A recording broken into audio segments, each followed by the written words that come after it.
I'm going to do one first that was written for a guy that was staying in my house quite a bit, and he was another poet, so I got really pissed off at him because he started writing things down about my life, and that's my job. So it's called Piece of Meat. I felt like a used piece of meat on a writer's block. Stolen snippets of my tongue turned into a recipe for boiled stew.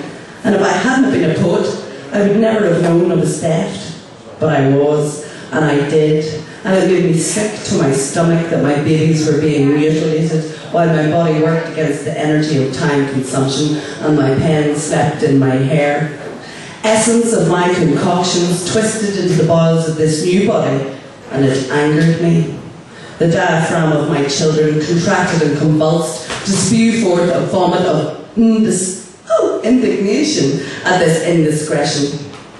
But in the end, I stayed silent for a while, and the meat for the stew was found elsewhere, outside of me on my own. That was for a good friend of mine called Seamus.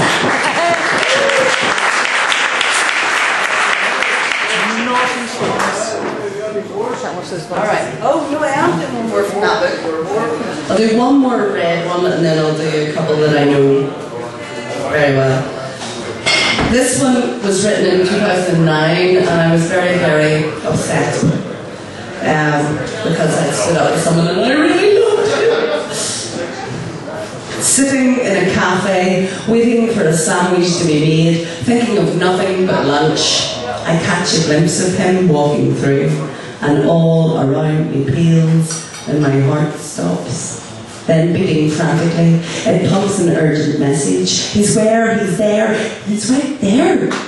I keep my eyes on the counter, willing my lunch maker to hurry, but the only thing left in the room is one ignoring another. He's leaving, and of course I am too, lifting my ham and egg sandwich with shaking hands. Shaking hands? And legs and heart. I speed back to work to breathe, angry at myself for failing. After an hour, I stop shaking.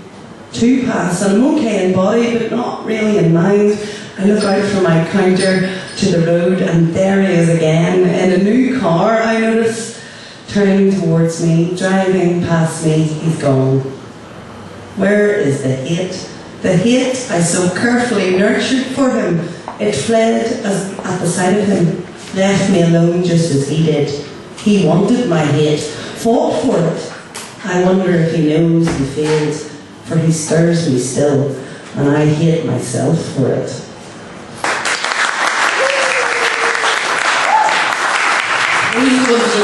That was so much going on in my head. Right, this one is about splitting up with people. And what I find people do when they first split up with someone is they go out for a drink with their mates. So it's called separation supping. I walked out of your life and into the pub. I could no longer keep you as livestock, so I turned to the drink for company. Joined a single scene, admission free. I know it sounds stupid, but I was lost. I had to double the pain, whatever the cost. Because everybody does it, no need to condone. Because anything is better than being alone. Separation supping, to kill that nasty pain of losing you, my love. It's like electric in the rain. For so many years you were my whole life. Now I've little to do, the boredom's rife. I sit in the house where we used to cuddle. I miss it but don't, my head's in a muddle. Don't want to go back but can't go forward. Got to be reborn, got to cut this cord. I've got to get out now, who can I phone? Cause anything's better than being alone. Separation supping, to kill that nasty pain of losing you, my love. It's like electric in the rain. Out there, I attract potential lovers, but they're inferior album covers. I want the love back that we had at first. It's gone forever, replaced by a thirst. I've got a drink, so I can't see that you're not there. Caught in a trap, no way out of this snare. I'm not me, I'm an alcoholic clone. But anything's better than being alone. Separation supping, to kill that nasty pain of losing you, my love. It's like electric in the rain.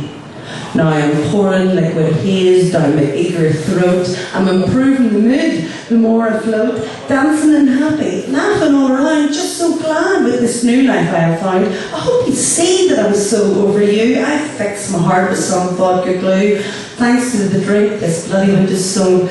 But now I've got to work on doing it alone. Separation sipping to kill that nasty pain of losing you, my love. It's like electric in the rain. Separation sipping, preventing aloneness. But separated from you, my heart's lashed in loneliness.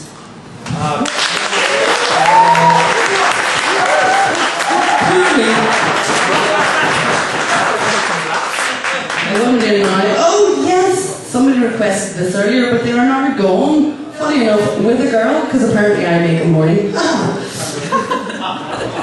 That's quite funny. This is Love Libation. It's dedicated to Michael Bell, who's a fellow poet of mine who wrote a poem called Stock Rotation, and it's about wanking. So I wrote a female version. Soft and warm beneath the snug of a freshly washed quilt, a hand moves, the covers tilt. Tender fingertips, sweet, delicate, scented flesh, dream and reality begin to mesh. Eyes closed for imagination, titillation. But this is not stock rotation, it's a love libation. Goose of flesh stirs to join the body rock. Breathing deepens whilst the outside world I block. Inner yearnings awaken to potential bliss, just as they would to a morning's slow kiss. I'm thinking this can bear no relation to the meal incantation, for this is a love libation.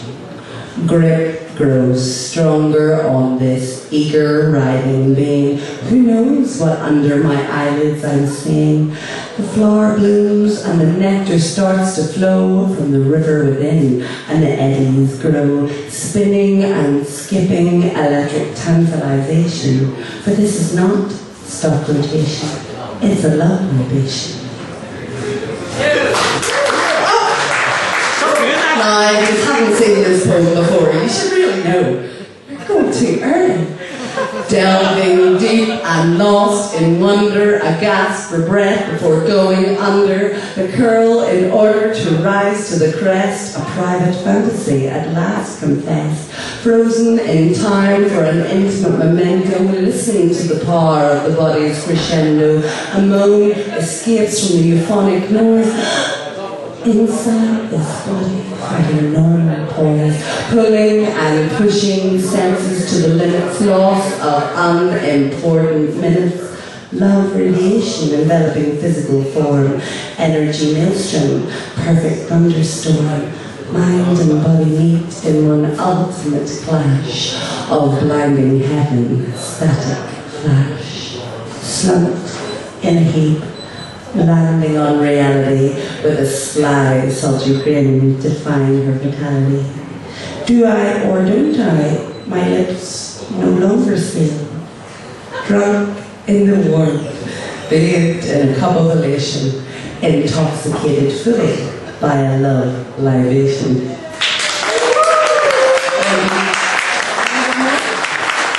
Okay? I have to do more one about poets. I'm sorry. This one, I have a thing, people don't know what poetry is anymore. They think it's boring and shit. So, this is what I think poets are supposed to do.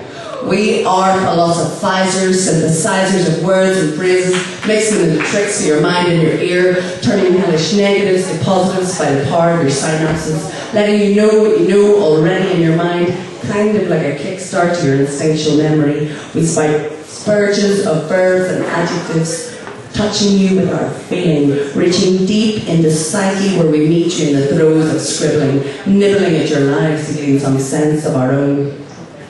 We learn to project, eject what we learn in trails of ink to link you to us, to stop you sinking with us, to let you know you're not alone, but not a clone. You are there to compare, be aware, be a flare for humanity, for me to see. We take your selfish wish not to be needed, but heeded, and proclaim the shame. We reinforce the act of living, giving, forgiving life for what it is.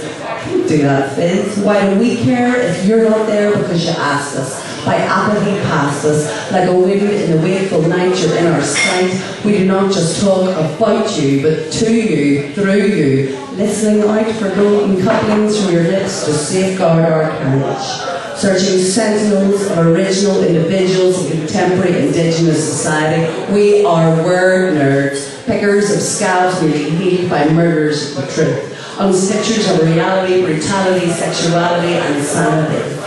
Filled with ghostly, wordy memory, we spook you into disgust, mistrust, but a lust for our vocal vibration, our world orientation, by mapping snippets of earthly liposuck views, swooping up and looping round, bringing bigotry above the ground. We reflect you, dissect you, diametrically infect you with our stolen images of war and peace, with our gift of score and lease of language. We fight to catch that light inside the darkness we find inside the ground. And that's what I know about poets. Thanks very much.